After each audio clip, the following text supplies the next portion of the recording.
ಶ್ರೀ ಗುರು ಬಸವಲಿಂಗಾಯ ನಮಃ. ಇಂದಿನ ವಚನ ಶರಣ ಒಕ್ಕಲಿಗ ಮುದ್ದಣ್ಣನವರ ವಚನ ಇಂತಿದೆ: ಪೈರಿಗೆ ನೀರು ಬೇಕೆಂಬಲ್ಲಿ ಉಚಿತವ ನರಿದು ಬಿಡಬೇಕು, ಕ್ರಿಗೆ ಅರಿವು ಬೇಕೆಂಬಲ್ಲಿ ಉಭಯವ ನರಿದು ಘಟಿಸಬೇಕು.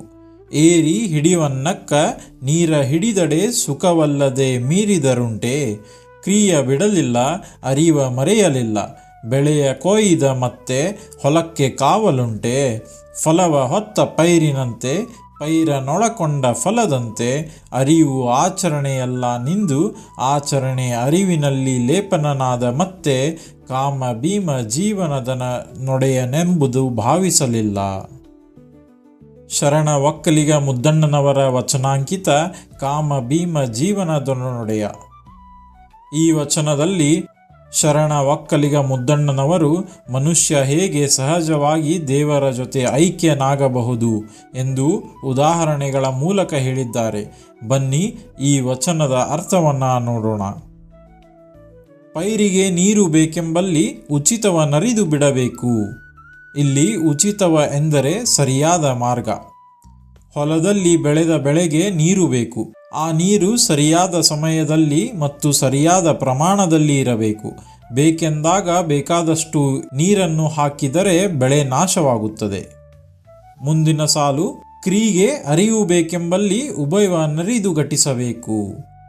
ಕ್ರಿಗೆ ಅಂದರೆ ಆಚರಣೆಗಳಿಗೆ, ಅರಿವು ಎಂದರೆ ಜ್ಞಾನ. ಆ ಆಚರಣೆಗಳಿಗೆ ಜ್ಞಾನ ಬೇಕು ಎಂದು ಹೇಳುವಾಗ ಎರಡನ್ನು, ಜ್ಞಾನ ಮತ್ತು ಕ್ರಿಯೆ, ತಿಳಿದು ಒಟ್ಟುಗೂಡಿಸಬೇಕು. ಎರಡೂ ಒಂದಕ್ಕೊಂದು ಸಂಬಂಧವಿವೆ. ಏರಿ ಹಿಡಿವನ್ನಕ್ಕ ನೀರ ಹಿಡಿದಡೆ ಸುಖವಲ್ಲದೆ ಮೀರಿದರುಂಟೆ. ಅಂದರೆ ಏರಿ ಎಂದರೆ ತೊಟ್ಟಿಗೆ ಅಥವಾ ಕೊಡ, ಬಿಂದಿಗೆ. ಹಿಡಿಯುವ ಅಂದರೆ ಸಾಮರ್ಥ್ಯ. ಆ ತೊಟ್ಟಿಗೆ ಅಥವಾ ಬಿಂದಿಗೆ ಎಷ್ಟು ಹಿಡಿಯುತ್ತದೆ ಅಷ್ಟರ ಸಾಮರ್ಥ್ಯದ ಪ್ರಕಾರ ನೀರನ್ನು ತುಂಬಿಸಿದರೆ ಸುಖ, ಸಂತೋಷ ಇವೆಲ್ಲ ಹೊರತು ಮೀರಿದರೆ ಏನು ಇರುತ್ತದೆ? ಇದರ ಅರ್ಥ ನಷ್ಟವಾಗುತ್ತದೆ. ಎಷ್ಟು ಬೇಕು ಅಷ್ಟನ್ನು ಪಡೆದು ಸಂತೃಪ್ತಿಯಿಂದ ಇರುವುದನ್ನು ಬಿಟ್ಟು ಬೇಕಾದಕ್ಕಿಂತ ಹೆಚ್ಚು ಪಡೆಯಲು ಹೋದಾಗ ದುಃಖವೇ ಸಿಗುತ್ತದೆ. ಇಲ್ಲಿ ಸಮತೋಲನ ಬೇಕೆಂದು ಹೇಳಿದ್ದಾರೆ.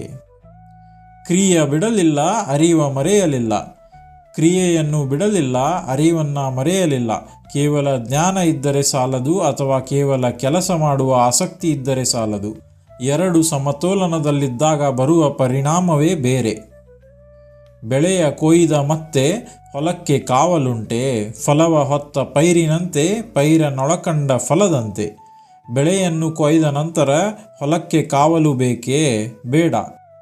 ಫಲವನ್ನು ಹೊತ್ತಿರುವ ಗಿಡದಂತೆ, ಗಿಡದೊಳಗೆ ಅಡಗಿರುವ ಫಲದಂತೆ. ಅರಿವು ಆಚರಣೆಯಲ್ಲ ನಿಂದು ಆಚರಣೆ ಅರಿವಿನಲ್ಲಿ ಲೇಪನಾದ ಮತ್ತೆ.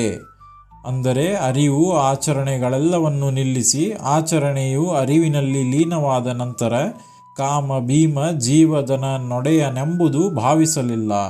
ಅಂದರೆ ದೇವರ ಬಗ್ಗೆ ಬೇರೆಯಾಗಿ ಭಾವಿಸುವ ಪರಿಸ್ಥಿತಿ ನಿರ್ಮಾಣವೇ ಆಗುವುದಿಲ್ಲ. ಒಮ್ಮೆ ಈ ಅರಿವು ನಮ್ಮಲ್ಲಿ ಬಂದ ಮೇಲೆ ದೇವರು ಅಂತ ಪ್ರತ್ಯೇಕವಾಗಿ ನೆನೆಯುವ ಅವಶ್ಯಕತೆ ಬೀಳುವುದಿಲ್ಲ. ಯಾಕೆಂದರೆ ಪ್ರತಿಯೊಂದರಲ್ಲೂ ಆ ದೈವತ್ವವನ್ನು ಕಾಣಲು ಶುರುವಾಗುತ್ತದೆ. ಈ ವಚನದ ಸಾರಾಂಶ: ಒಕ್ಕಲಿಗ ಮುದ್ದಣ್ಣನವರು ಜ್ಞಾನ ಮತ್ತು ಕ್ರಿಯೆಯ ಏಕತೆಯನ್ನು ಕೃಷಿಯ ಉಪಮೆಗಳ ಮೂಲಕ ವಿವರಿಸುತ್ತಾರೆ. ಬೆಳೆಗೆ ಸರಿಯಾದ ಪ್ರಮಾಣದಲ್ಲಿ ನೀರು ಬೇಕಾದಂತೆ ಆಧ್ಯಾತ್ಮಿಕ ಜೀವನದಲ್ಲಿ ಜ್ಞಾನ ಮತ್ತು ಕ್ರಿಯೆ ಸಮತೋಲನದಲ್ಲಿರಬೇಕು. ಅಂತಿಮವಾಗಿ ಈ ಎರಡು ಒಂದಾಗಿ ಫಲ ಮತ್ತು ಗಿಡ ಬೇರ್ಪಡಿಸಲಾಗದಂತೆ ಏಕೀಭವಿಸಿದಾಗ ದೇವರೊಂದಿಗೆ ಸಂಪೂರ್ಣ ಐಕ್ಯತೆ ಸಾಧ್ಯವಾಗುತ್ತದೆ.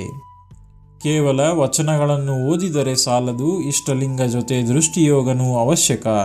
ವಚನಗಳನ್ನು ಜೀವನದಲ್ಲಿ ಪಾಲನೆ ಮಾಡುವುದು ಅಷ್ಟೇ ಮುಖ್ಯ. ಆವಾಗ ಆ ಸಮತೋಲನ ಬರುತ್ತದೆ. ಇದು ಬಸವ ತತ್ವ ಪರಿಪಾಲನೆಯ ಸೂತ್ರ.